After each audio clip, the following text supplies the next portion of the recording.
Question कीजिए एक बार। ये कोई बिल्डिंग है 80 मीटर की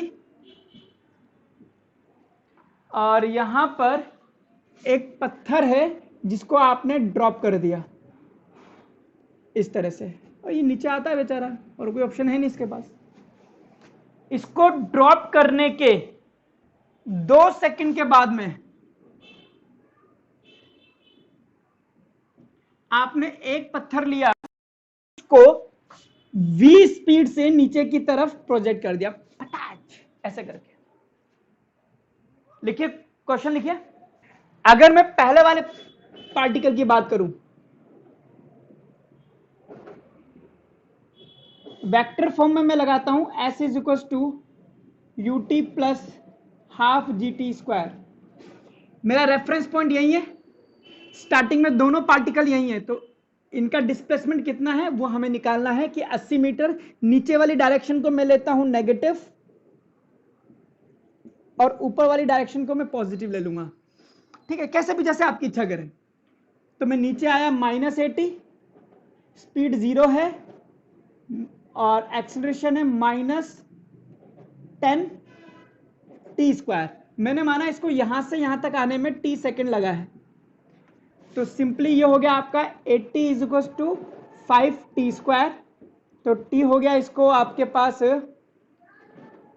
5 16, तो t हो गया आपके पास 4 सेकेंड।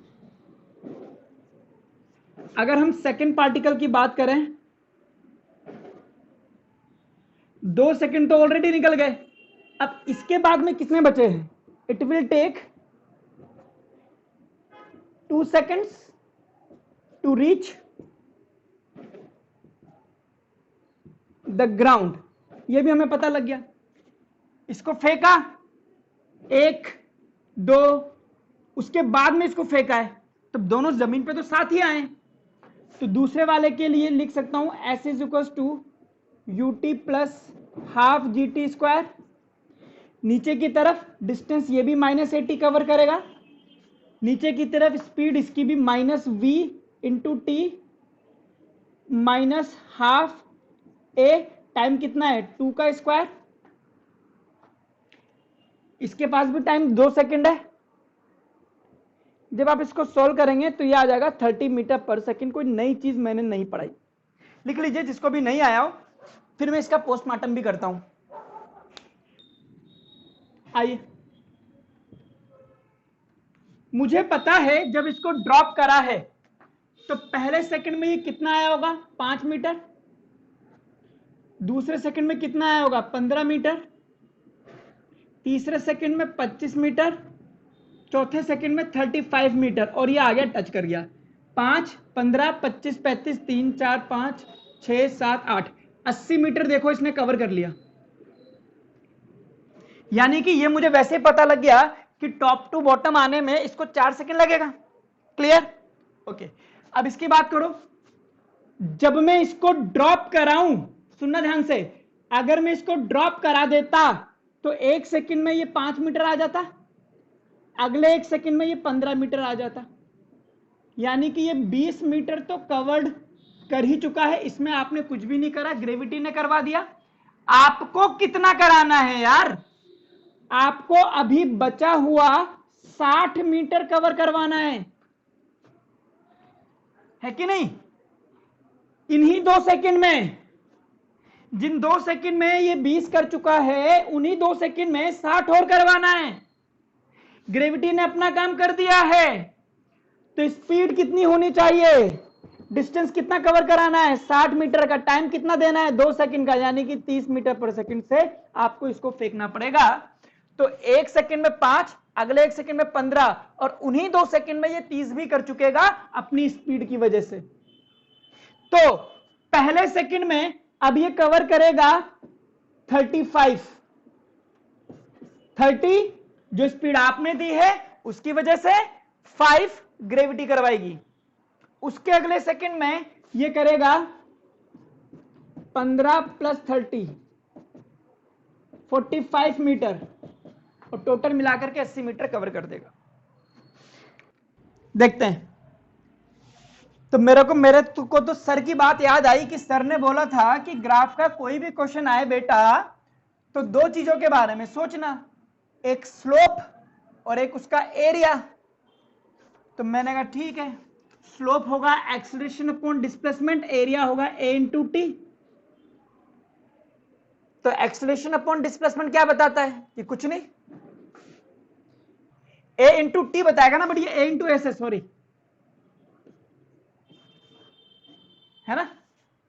तो एरिया इंटू एरिया बोल रहा है, एक्सीलरेशन इंटू डिस्प्लेसमेंट तो कुछ भी नहीं बताएगा। तो ये तो हो गया, किसी काम का नहीं बचा। अब मुझे ये पता है कि एक्सीलरेशन और डिस्प्लेसमेंट की बातें करके वेलोसिटी की बातें कर रहा है। इतना तो क्वेश्चन से क्लियर हो गया कि एक्सीलरेशन और डिस्प्लेसमेंट में ये कोई कर्व दे रखा है और वेलोसिटी की बातें कर रहा है।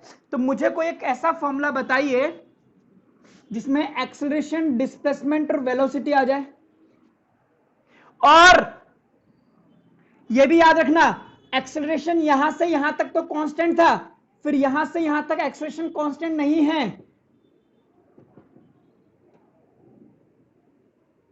एक्सेलरेशन वेरिएबल है, इसलिए no equation of motion will work. तो मोशन की जो तीनों इक्वेशन आपने निकाली हैं वो काम नहीं करने वाली, क्योंकि एक्सेलरेशन यहां से यहां तक कांस्टेंट है, उसके बाद में धीरे धीरे चेंज हो रहा है, इसलिए इक्वेशन ऑफ मोशन नहीं हो जाएगा। मुझे बताइए, जो पढ़ा है आपने, इन तीनों का कोई रिलेशनशिप याद है जिंदगी में? एकमात्र रिलेशनशिप जो मेरे पास है वो है acceleration is equal to v dv by d s. इसी में ये चीजें आ रही हैं, ठीक है। तो अगर मैं इसको करूं तो a d s will be v dv, और मैं अगर दोनों को इंटीग्रेट कर दूं, डिस्प्लेसमेंट का इंटीग्रेशन 0 से t तक। चलो, अगर ये 0 था तो स्पीड कितनी थी 2, और जब 3 हुआ तो स्पीड कितनी हो गई v। चलो फिर भी ठीक है, मुझे ये वैल्यू नहीं है मेरे पास, और ये वैल्यू है क्या यहां बताइए, क्या ये एरिया नहीं है?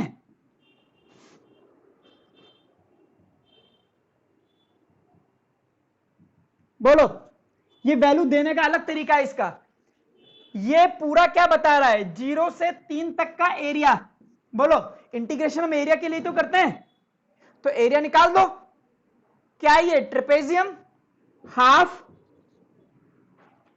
डिस्टेंस बिटवीन द ये हाइट इंटू 10 और सम ऑफ द पैरेलल साइड्स, ये हो गई 2 मीटर और ये हो गई 3 मीटर, तो 5 metre is equal to v d v, 2 से v। बोलो, यहां मैं रुक रहा हूं, कोई बात है तो बोलिए। अब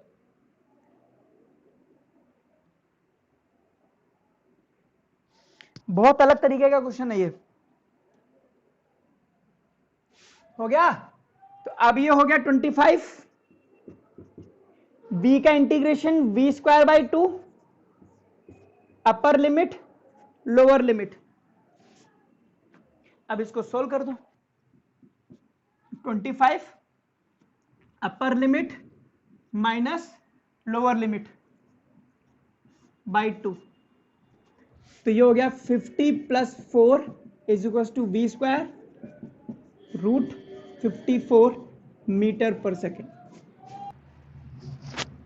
इस क्वेश्चन में मुझे नई चीज जो लगी वो ये थी कि अगर हम कोई भी कर्व खींचते हैं y और x के बीच में, तो ये पूरा एरिया जो होता है ये y dx का इंटीग्रेशन ही होता है।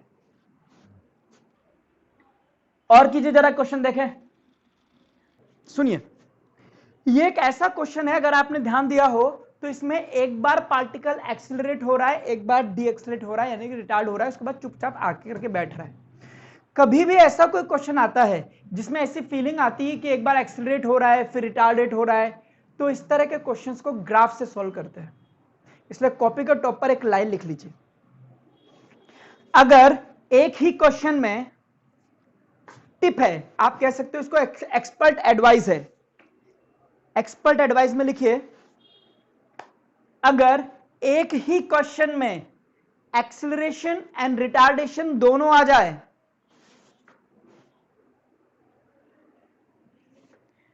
तो इस तरह के क्वेश्चंस को, तो इस तरह के क्वेश्चन को करने के लिए VT curve, velocity time curve, VT curve की सहायता अवश्य लें, वीटी कर्व की सहायता अवश्य लें, वरना मृत्यु संभव है, वरना मृत्यु संभव है। अब वीटी कर्व मुझे बनाना है जो क्वेश्चन दिया है उसका।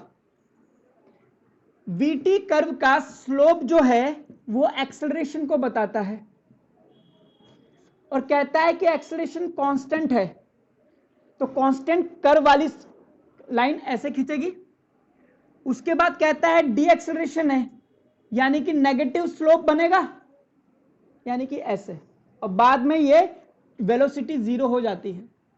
तो जो क्वेश्चन मैंने दिया है उसका वीटी कर्व ये रहा, जाते समय अल्फा और फिर मैक्सिमम स्पीड आ गई इसकी और फिर बीटा से एक्सलेट हुआ। अल्फा जाने में इसको टी टाइम लगा, मैंने माना टोटल टाइम कैपिटल टी बोल रहा है, तो ये बचा हुआ time T minus small T. पहले आप ये कर्व बनाइए और कोई बात है तो मुझसे यहां पर पूछिए। अब अगर मैं बात करूं कि मुझे मैक्सिमम स्पीड निकालनी है तो पहले मैं बात करता हूं for t time. Acceleration constant है, वेलोसिटी की इक्वेशन लगेगी, फाइनल वेलोसिटी जो यहां पर आई है वही मैक्सिमम है, u plus AT. Initial speed zero है, तो मैक्सिमम स्पीड आ गई मेरे पास alpha t, but small t question में मेंशन नहीं है, इसलिए आंसर यहां नहीं छोड़ा जा सकता। तो मैं बात करता हूं बाकी का टाइम, उसने कैसे कवर करा है। अब इस टाइम के लिए मैं लगाऊं final speed, initial speed minus beta t minus t, v equal to u minus a t में फाइनल स्पीड इसकी जीरो हो गई है, इनिशियल स्पीड इसकी v मैक्स है जो मुझे निकालनी है, minus beta t minus small t. तो v मैक्स मेरे पास आ गया beta t minus small t. Equation number 1 और 2 दोनों को इक्वेट करेंगे तो पता लग जाएगा आपको alpha t is equal to beta t minus beta small t. तो इसको इधर उधर कर दो, टी आ गया आपके पास अल्फा प्लस बीटा,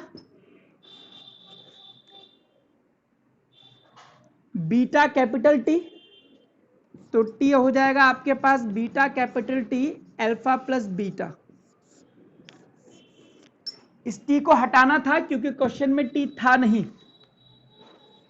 अब इस टी की वैल्यू v मैक्स में रख दीजिए और आपका v मैक्स तो आ जाएगा कम से कम। इन equation number 1 v max alpha beta upon alpha plus beta into t. तो चलो आप, मैं कहता हूं वेलोसिटी भी आप बिना किसी दिक्कत के, बिना ग्राफ के निकाली जा सकती थी, कोई बड़ी बात नहीं थी, बट डिस्टेंस नहीं निकलती। हो गया, चलिए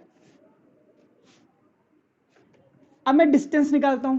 मुझे पता है ये एरिया अंडर वीटी कर्व, यही होगा डिस्टेंस। तो एरिया कितना है, ट्राइंगल है, हाफ पूरा टाइम है टी इंटू वी मैक्स का स्क्वायर। वी मैक्स आप ऑलरेडी निकाल चुके हैं, alpha beta upon alpha plus beta का स्क्वायर, नहीं स्क्वायर क्यों आएगा, हाफ वी मैक्स और टी स्क्वायर। ये आ गई आपके पास डिस्टेंस ट्रेवल्ड। कई बार हम ये फॉर्मूले डायरेक्ट याद करने की सलाह भी दे देते हैं। अब मैं आपको ये याद करने की सलाह भी बता देता हूं कैसे इसको याद करना है। कभी कभी आपको ये कर्व डायरेक्ट देगा, बीटी कर्व, और आपसे दोनों बातें पूछ लेगा। तो ट्रिक मेरे पास ये है कि इस तरह के कर्व के लिए आप ये समझ लीजिए कि एवरेज एक्सेलरेशन होती है alpha beta upon alpha plus beta. ये दिमाग में डाल लीजिए। वीटी कर्व इस तरह का आता है तो इसका एक्सेलरेशन आता है इतना। तो मुझसे बोलता है v निकालो, तो v होता है u प्लस एटी, u 0 हो गया, एक्सेलरेशन की वैल्यू रखो alpha beta upon alpha plus beta, time आपको कैपिटल टी दे रखा है, हो गया फॉर्मूला। सिमिलरली डिस्प्लेसमेंट होता है s is equal to u t plus half a t square, ये तो 0 ही हो गया, हाफ एक्सेलरेशन की वैल्यू रखो alpha beta upon alpha beta into t square. देखिए